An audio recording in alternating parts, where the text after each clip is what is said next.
I want you to listen really, really closely to what Will shared with me. And this is a direct quote from him. He said that volunteer regulations, and I'm emphasizing the word here, volunteer, regulations through the Leafy Greens marketing agreement have brought a lot more attention and intention to the grower community. Now, most of them have a dedicated food safety person on staff, but it's an industry-led voluntary initiative. It is not required, folks.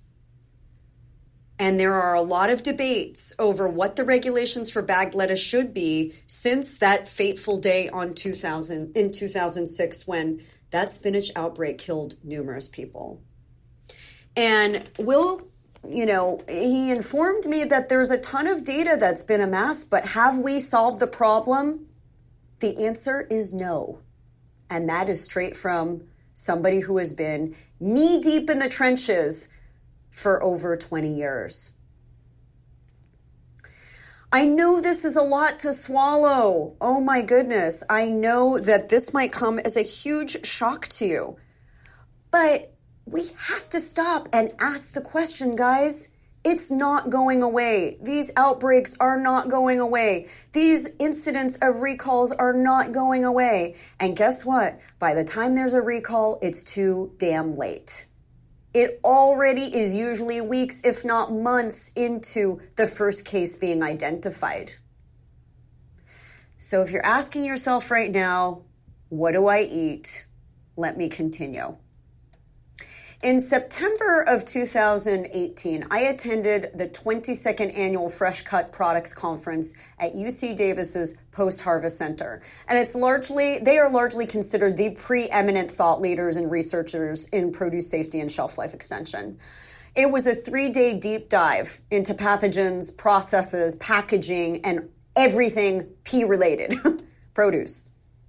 I literally felt like I was getting my PhD and feeling pretty accomplished in acquiring all that industry lingo and sharpening my technical chops, even though I've been in this industry myself for over 25 years. And despite the tremendous advancements in a pretty relatively new segment of the food supply, which is that fresh cut and pre-processed, there are still big questions that echoed through the 3 days around food safety. And one that rang loud and clear corroborated exactly what I heard from Bill Marler and from Will Daniels. There is not one widely accepted kill step that is considered acceptable when it comes to pathogenic bacteria on raw, fresh cut produce. Not that I question the experts, but the leading scientists in the world corroborated those claims. In the U.S., over 48 million people suffer from foodborne illness every single year. And of them, over 120,000 are hospitalized and over 3,000 will die. Those are straight numbers reported from the FDA and the CDC. A 2015 CDC study found that from 2010 to 2014, 120 multi-state foodborne disease outbreaks occurred in the U.S. and were responsible for 11% of the illnesses. And guess what? Those were largely leafy greens and melons. Let me just take a deep breath right now because this gets me so worked up. If you're thinking that Twinkies might be safer than a salad or a melon cup, I'm not saying that, okay? Nice try. But the reality is nothing in this world is 100% safe. Nothing.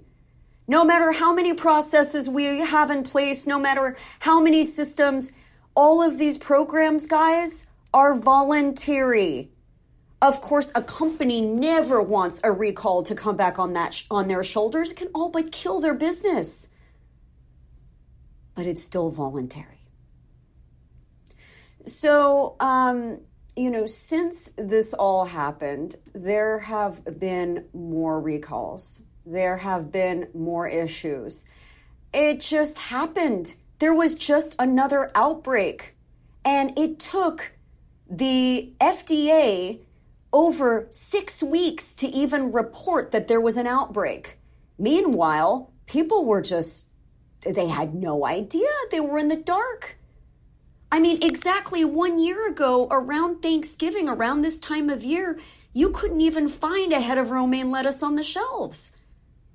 New fears of another E. coli outbreak forced the CDC to not just advise Americans to throw out their romaine lettuce, they actually went in and cleared the shelves. 3 major recalls in the last 2 years, rather. And that's a lot. That's a lot. Hundreds of affected cases, over 120 hospitalizations, and 5 deaths. I mean, it's back in the news just in this past week. Just in this past week, there was a huge recall of ready-to-eat romaine salads with chicken. But the thing that seems really absolutely unacceptable is why it took over 6 weeks after the outbreak for the news to come out and why there's no sign of it on the CDC's website. I mean, they're supposed to be the place to document all of this. And they did advise the USDA in the first place.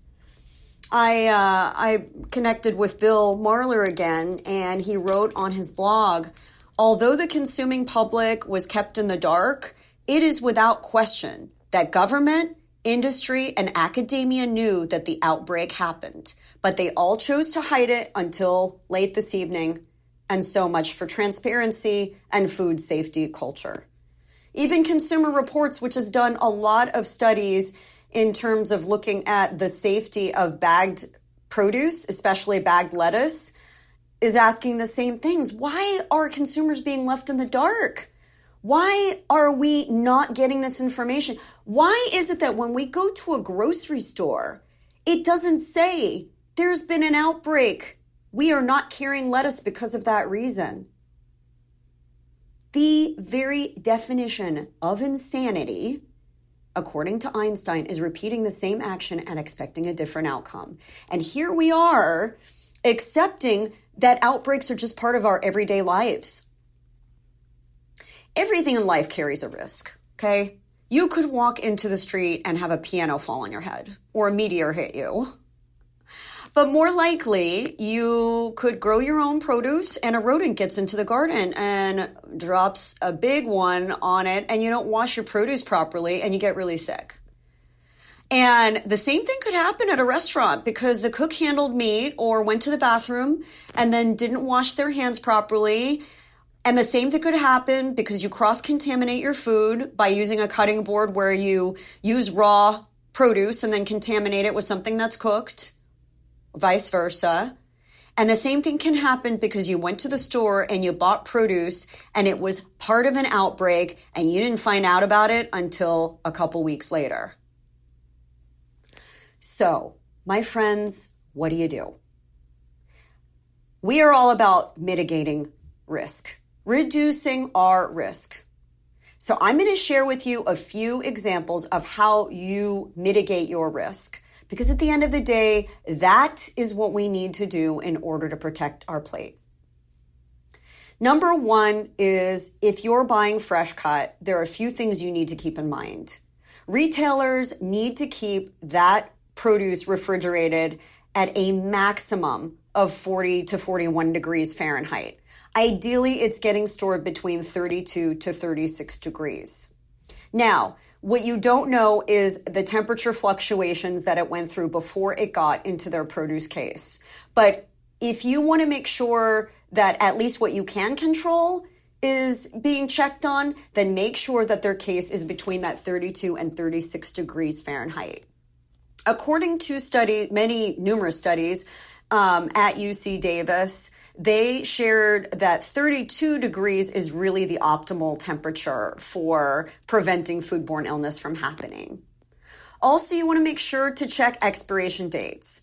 The jury is out on whether some of that is really right, and we have a lot of food waste happening, but it's something that you can use as a checks and balance. And throwing out produce that's past its prime is a way that you can take that food safety step into your own hands.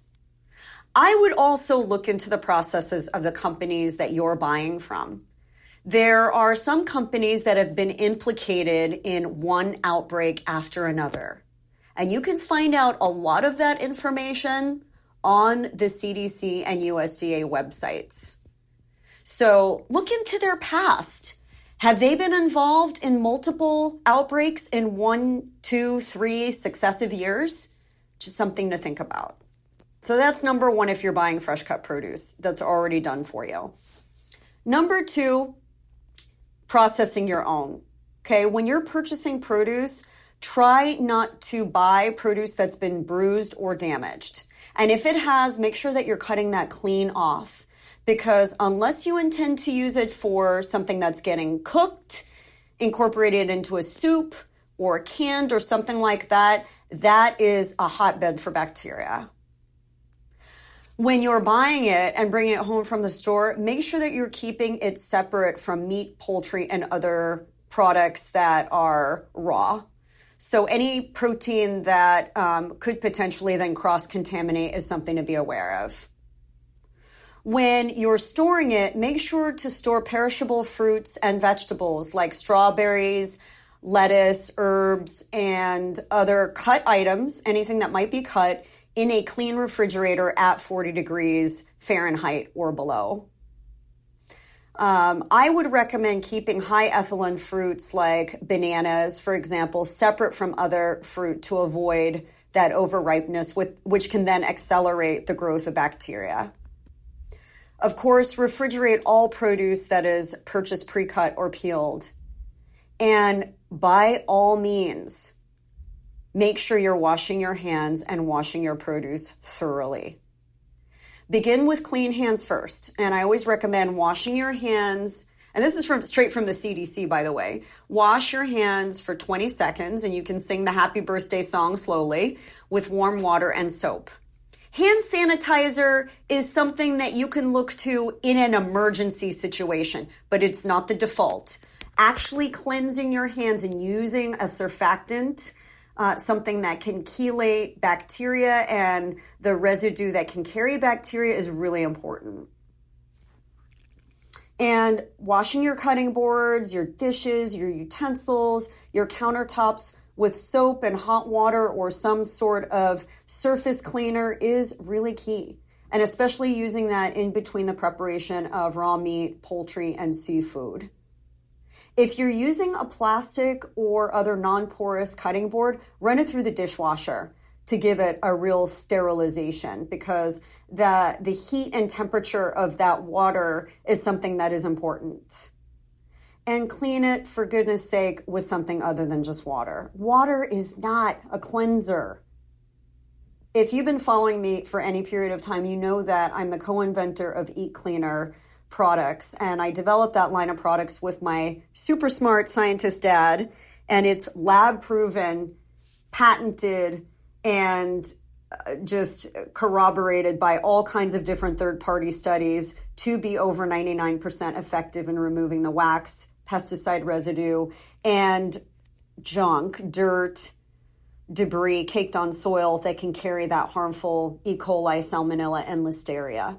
So make sure you're cleaning it properly. And I recommend if you've got firm flesh produce like melons and cucumbers where residue can get embedded in those little nooks and crannies and crevices, use a scrub brush and scrub that produce well with the brush using the E Cleaner.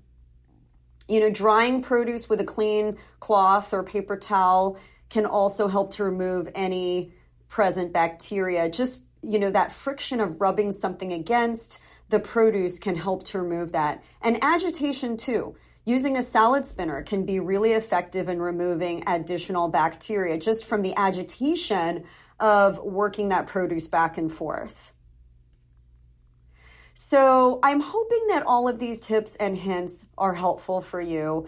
I suggest also in the show notes linking to our downloadable pocket guide to produce safety. And that's something that you can cut out, carry in your wallet, keep at home on your refrigerator so you know what to refrigerate, what to keep at room temperature, how to buy, how to prep,